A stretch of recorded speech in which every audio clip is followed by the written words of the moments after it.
Hello friends, कैसे हैं आप सब लोग। आशा करती हूँ सब अच्छे होंगे। अपनी स्पिरिचुअल जर्नी का जितने भी काम हैं डेली कर रहे होंगे। उससे मेरा मतलब है मेडिटेशन से, इनर वर्क से। आज की मैं ऑडियो में बिना डिले किए बात करना चाहूँगी कि डीएनए हीलिंग क्या है, डीएनए बॉडीज़ क्या हैं, ये वुंडेड एंड अनहील्ड कैसे हैं, इनको रिपेयर करने की ज़रूरत क्या है। इससे पहले मैं अपना चैनल का स्टार्ट करूँ ये ऑडियो, आप प्लीज़ मेरे चैनल को लाइक, शेयर एंड सब्सक्राइब कीजिए अगर आपको मेरी ऑडियोज़ अच्छी लगती हैं। ये मेरे को एक मोटिवेशन देगा ताकि मैं फ्यूचर में यूँ ही अपना नॉलेज को अपने साथ और शेयर करती रहूँ। यहाँ जितना भी मैं नॉलेज शेयर करती हूँ ये मेरे खुद के एक्सपीरियंस से है। जितना मैंने अपने स्पिरिचुअल जर्नी में ग्रेस्प किया मैं आप लोगों के साथ शेयर करती रहूँगी, जो जो मेरे को खुद मैं लर्न करती रहूँगी। Let's begin without delay. DNA healing क्या है। डीएनए देखो, हमारे जैसे मैंने अपनी पिछली कई ऑडियोज़ में कहा है कि हमारी बॉडी का हर एक सेल में मेमोरीज़ हैं। हम चाहे कितना भी कहें, हम अपने ग्रैंड पेरेंट्स की तरह नहीं हैं, हम अपने पेरेंट्स की तरह नहीं हैं। जो वुंडेड हैं वो लोग कहते हैं ना, हम अपने माता पिता की तरह नहीं हैं। लेकिन चाहे कुछ भी कहो, still your nose belongs to your grandparents, your parents.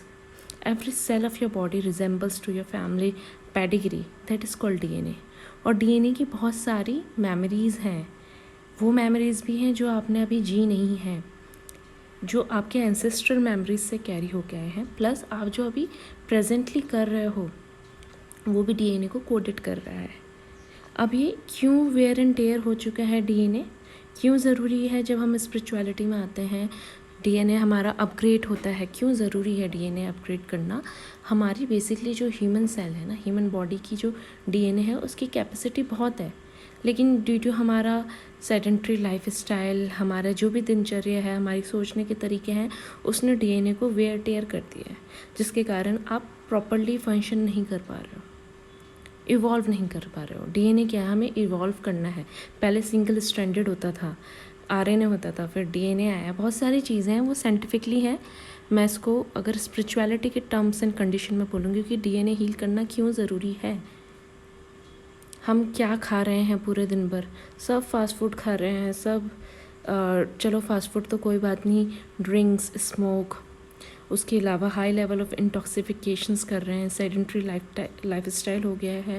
ये तो लाइफ स्टाइल्स हैं। फिर हमारे सोचने की थिंकिंग, जेलेसी, एनवियस, ग्रीडीनेस, दूसरों को नीचे गिरा के आगे बढ़ना, समवेयर एंगर, फ्रस्ट्रेशन, रिसेंटफुलनेस क्या होता है, हमारे डीएनए के सेल्स को और टाइट करता है। इसलिए बोलते हैं कि फॉरगिवनेस इतनी ज़रूरी है, क्योंकि वो रिसेंटफुलनेस से आपको रिलीज़ कर रहा है। किसी के प्रति 10 साल पहले कुछ हुआ, 10 साल में पृथ्वी कितनी बार घूम गई, लेकिन वो 10 साल पहली वाली बात अभी भी आपके अंदर वैसी छपी है जैसे 2 दिन पहले की बात है। इसलिए कहते हैं फॉरगिवनेस ज़रूरी है। वो दूसरे को जो होगा होगा। वो सृष्टि ब्रह्मांड देखने वाले जिन्होंने तीनों लोग बना दिए, तीनों लोग भी नहीं, बहुत सारे लोग हैं। हमें 3 दिखते हैं कि धरती, वायु, जल, अग्नि, आकाश, 5 तत्व दिखते हैं, लेकिन इसके अलावा भी बहुत कुछ है। हमारा माइंड लिमिटेड है, ये यूनिवर्स लिमिटेड नहीं है। तो इसलिए बोलते हैं कि अपना दिनचर्या अच्छा कीजिए, अपना खान पीन अच्छा कीजिए, अपने अंदर से जो ये नेगेटिव इमोशंस हैं उन्हें हटाइए। क्योंकि अब क्यों ज़रूरी है, जैसे हम फॉर एग्ज़ाम्पल कोई इंसान है, बहुत भला आदमी लग रहा है, लेकिन धीरे धीरे हमने उससे बात की तो पता चला उसके अंदर बड़े रिसेंटफुलनेस है, और उसके कारण क्या हो रहा है, उसकी बॉडी में डिजीज़ आ रही है कैंसर की। और कैंसर बहुत लास्ट स्टेज होती है जहाँ सेल बहुत ज़्यादा डैमेज्ड हो जाते हैं। क्यों आ रही है, ऐसा नहीं कि हर चीज़ गलत की है, वही 10 साल पुरानी चीज़ें पकड़ के रखी है। क्यों मैं मतलब किसी व्यक्तिगत विशेष पे नहीं बोलना चाहती हूँ। इतने बड़े बड़े सेलिब्रिटीज़, इतने बड़े बड़े ख़ानदान से जहाँ इतना अच्छा पानी ये लोग पियेंगे, ठीक है, इतना अच्छा ये खाना खाते हैं, फिर भी इनको कैंसर जैसी बीमारियां हो रही हैं।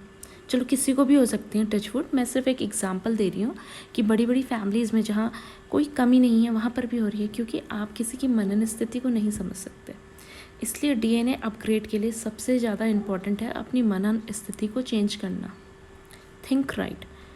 बोलते हैं ना, जब हम अध्यात्म में आते हैं तो धीरे धीरे हमारे मन का मैल ख़त्म होता है, हमारे अंदर से ग्रीडीनेस ख़त्म होती है, हमारे अंदर से जेलसी ख़त्म होती है, एनवी ख़त्म होता है, रेज ख़त्म होता है, एंगर ख़त्म होता है, ठीक है।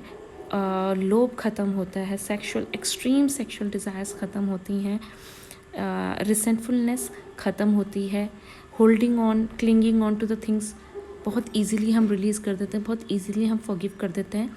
ये कब आता है? जब हम स्पिरिचुअलिटी में आते हैं, जब ये हम चीज़ें सीखते हैं। आई थिंक जितने मेरी ऑडियोज़ देख रहे होंगे वो कहीं ना कहीं अपनी स्पिरिचुअल जर्नी में हैं, तभी वो सोच रहे हैं कि उनको अपना DNA अपग्रेड करना है। अदरवाइज़ एक नॉर्मल जो सिर्फ माया में फंसा हुआ है और सिर्फ यही सोच रहा है कि कैसे चीज़ों को भोगूं, तो उनके लिए ये चीज़ें मजाक हैं, फालतू की बातें। वो कहेंगे बड़े बड़े डॉक्टर्स कुछ नहीं कर रहे, आप क्या बोल रहे हो। बट मेडिटेशन, योगा में इतनी पावर है, ऐसे नहीं है ये एंशियंट टाइम से चल रहा है। हम तो सिर्फ जो सीख रहे हैं वो आप लोगों को बता रहे हैं। तो DNA को अपग्रेड कैसे करना है, उसके लिए पॉइंट नंबर 1, आप 528 हर्ट्ज़ का, इंटरनेट में बहुत सारे वीडियोस मेडिटेशन सीरीज़ हैं, आप वो वॉइस सुनिए, उस हर्ट्ज़ पे मेडिटेट कीजिए, उससे आपका DNA रिपेयर होता है। पॉइंट नंबर 2, आप चाहे मेडिटेशन किसी हर्ट्ज़ पे ना करें, आप मेडिटेशन कीजिए। क्रिया योगा है, बहुत ज़्यादा इम्पॉर्टेंट है। कई बुक्स में क्रिया योगा को डिस्क्रिप्ट किया हुआ है। वो आपकी एजिंग प्रोसेस को भी कम करेगा, वो आपका इवोल्यूशन बढ़ाएगा। It's a very beneficial thing. मैं भी प्रैक्टिस करने की शुरुआत कर रही हूँ, आपको भी करनी चाहिए। सेकंड एंड थर्ड थिंग, हमें अपना लाइफस्टाइल सही करना है। जब आप भगवत गीता पढ़ेंगे तो उसमें 3 गुणों के लोग होते हैं, तमोगुण, रजोगुण, सतोगुण। तो आपको कोशिश करनी है कि आप सतोगुण तक आओ। उसमें क्या है, जल्दी उठना है, सात्विक आहार खाना है, लोगों की अनकंडीशनल जब आप हेल्प करते हो ना, उससे जो आपको हैप्पीनेस मिलती है वो आपके DNA को, क्या आपकी बॉडी के हर एक सेल को एक्टेक्सिस फील करवाएगी। मेडिटेशन करोगे आप खुद ही सुप्रीम ब्लिस में जाओगे, और जब आप सुप्रीम ब्लिस में जाओगे ना, आपके जितने भी चैनल्स हैं ना, चक्रास, वो ओपन होंगे, तो आपका DNA खुद ब खुद अपग्रेड होगा। ये सब के सब चीज़ें इंटरकनेक्टेड हैं। पूरे दिन भर आप जेलेसी मोड में हो, एंगर में हो, फ्रस्ट्रेशन में हो, और उसके बाद अगर आप सोचो कि हमारा DNA अपग्रेड हो जाए, इतने हेल्थ इश्यूज़ क्यों हो रहे हैं, वो नहीं होगा।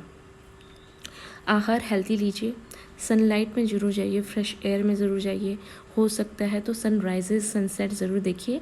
ये आपके पीनियल ग्लैंड को एक्टिवेट करता है।